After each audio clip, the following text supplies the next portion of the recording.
rubby. Straight to the stage, they love me. I understand they hungry, but please don't hate, that's ugly. I've been sliding, shaking, moving, I've been popping in my city. Shawty say she love the way we do it with me. I be too turned up to ever give a fuck. I ain't come to argue, let a nigga fuck. They been talking pennies, I need bigger bucks. About to catch a flight, I need to switch it up. Got that black boy joy, might do my dance on him. Take no disrespect, might put my hands on him.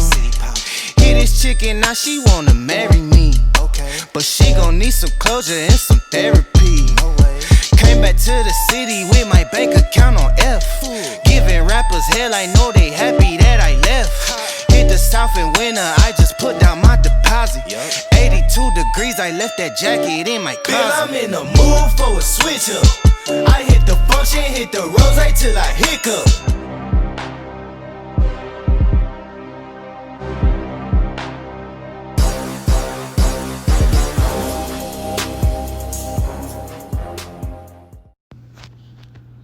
Chest day, everybody's favorite.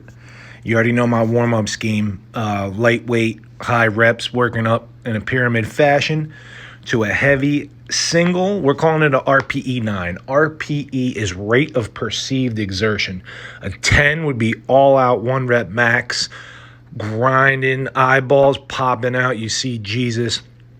We don't need to go that far on this because we're getting some reps. So this happens to be my top set right here, 335 for 1. Heavy enough, slow enough. I could probably put 10 pounds on there, but I'm not going to do it. I'm going to take 82% of that.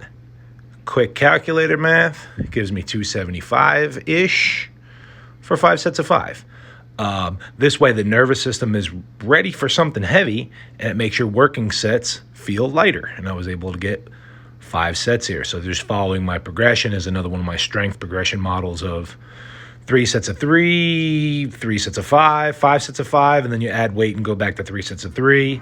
And then it's like a 3-week cycle to where you would either switch the exercise in the 4th week or deload.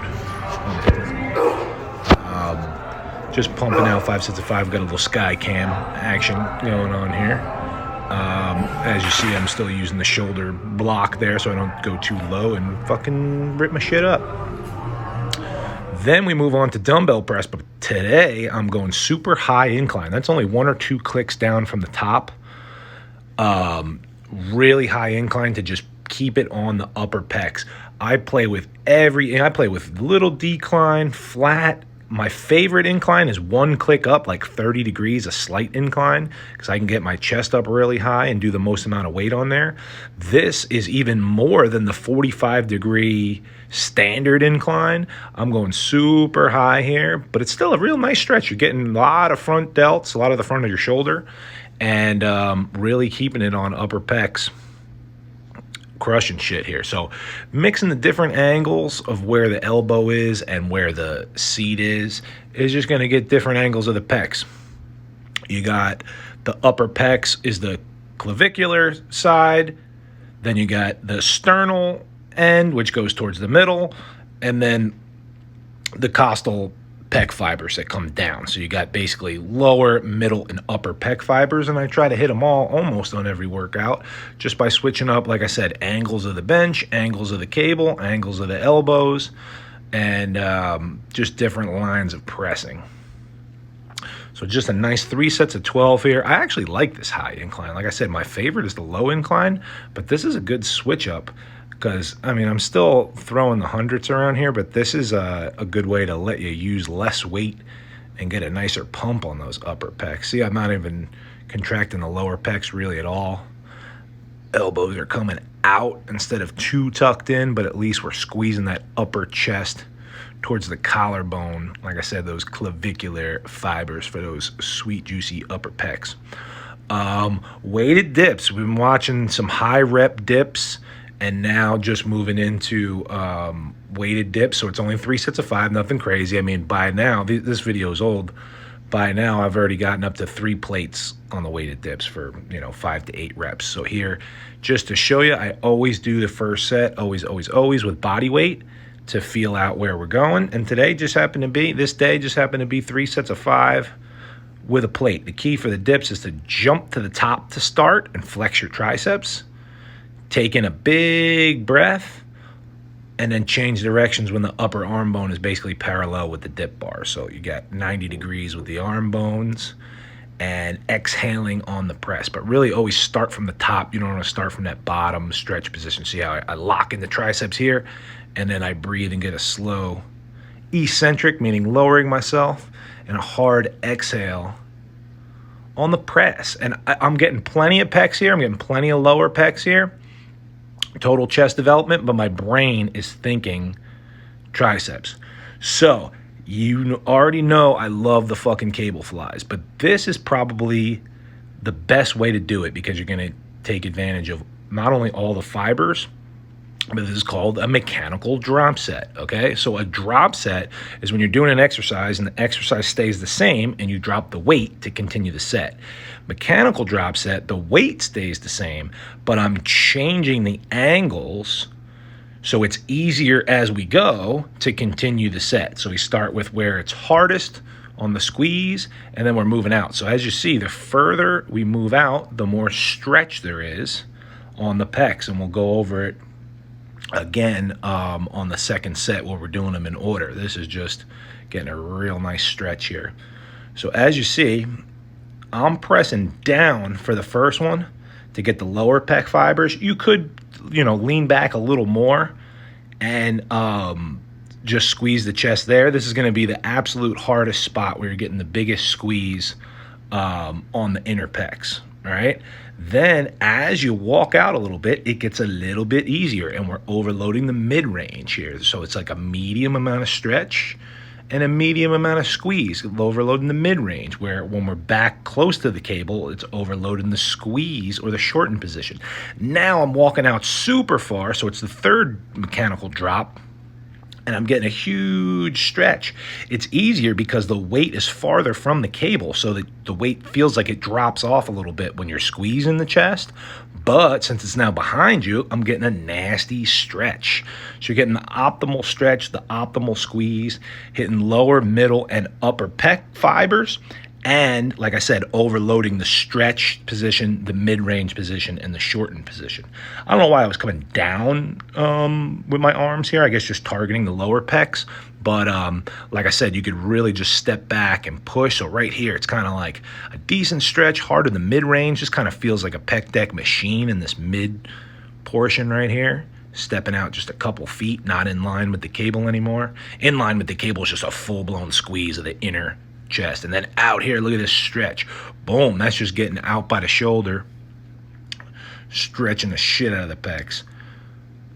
But believe it or not, this is the easiest way to do it. That's why it's third in the grouping, because it extends the set. Just when you think you can't go anymore, fuck with these. Just when you think you can't go anymore, step further out and you'll be able to go more and extend the set for a juicy booby pump.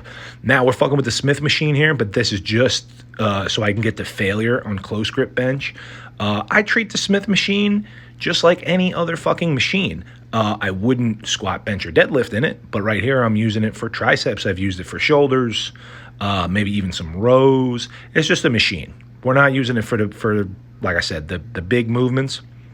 But right here I got close grip, elbows tucked in, even elbows coming forward of the bar to really keep it on the triceps. I'm barely feeling any chest on this. This is just a real tricep overload. And as you can see here, I do a set of 12, a set of 10. This is my last set of 8. And I go to absolute failure. This is another thing that the Smith machine allows you to do is go to absolute failure to smoke the triceps and really grow them suckers, size and strength, without dying. Because on a regular bench, I'd have got cut in half right there. But I'd live to fight another day. So now this is another mechanical drop set of sorts. We're just taking some dumbbells and we're curling these bitches, right? However,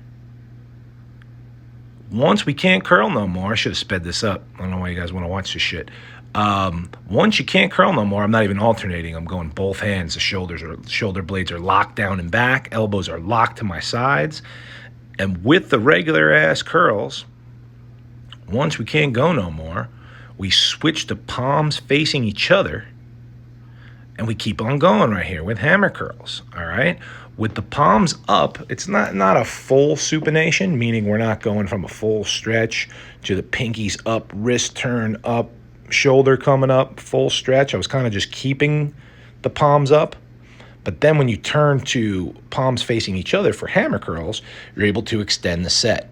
Because with hammer curls, you can do more weight. So instead of doing more weight here, I'm just extending the set. Why can you do more weight with the hammer curls? Because it brings in the brachialis and the radial brachialis. Basically, your forearm muscle comes into play when the hands are in a neutral grip or palms facing each other.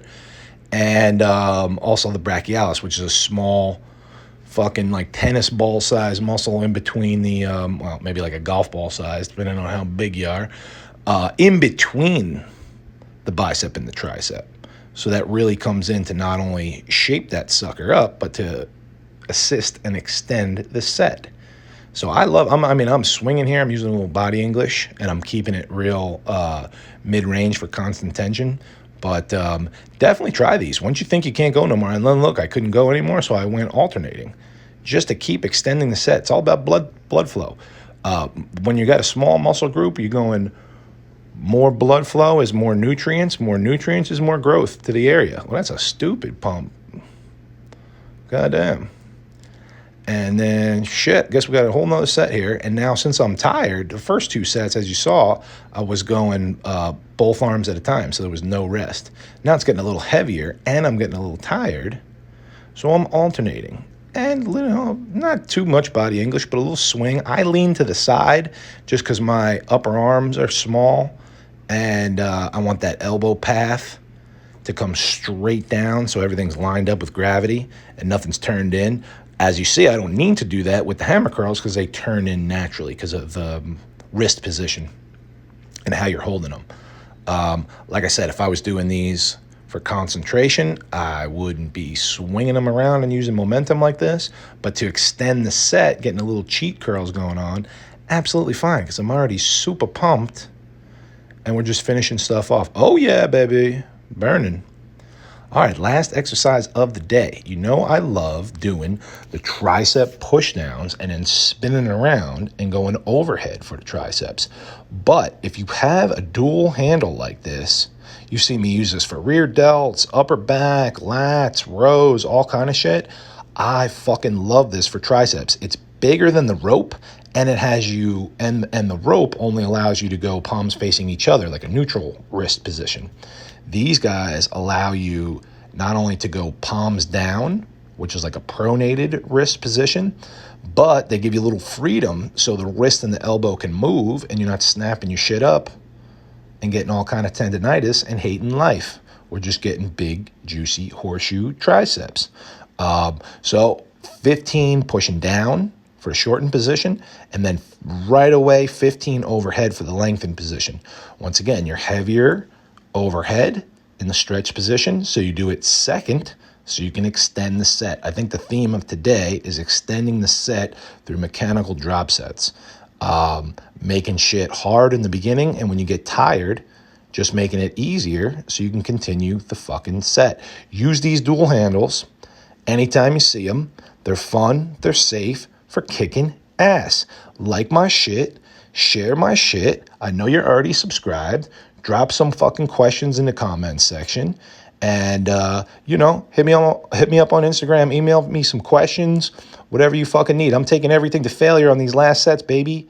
It's all about failure on the last set. Can't do no more. Peace.